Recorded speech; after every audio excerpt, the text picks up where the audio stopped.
issued a flash flood warning for West Central Davidson County until 9 p.m. At 6:25 p.m., Doppler radar indicated thunderstorms producing heavy rain across the Warren area. Between 1 and 1/2 and 3 and 1/2 inches of rain have fallen. Additional rainfall amounts up to 2 inches are possible in the Warren area. Flash flooding is ongoing or expected to begin shortly. Hazard: flash flooding caused by thunderstorms. Source: radar. Impact: flash flooding of small creeks and streams, urban areas, highways, streets, and underpasses, as well as other poor drainage and low-lying areas.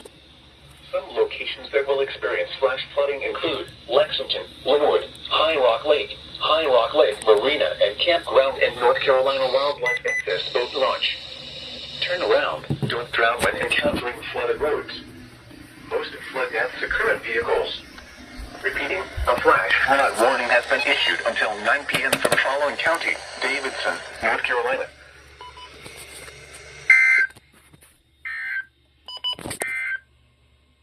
Here is a special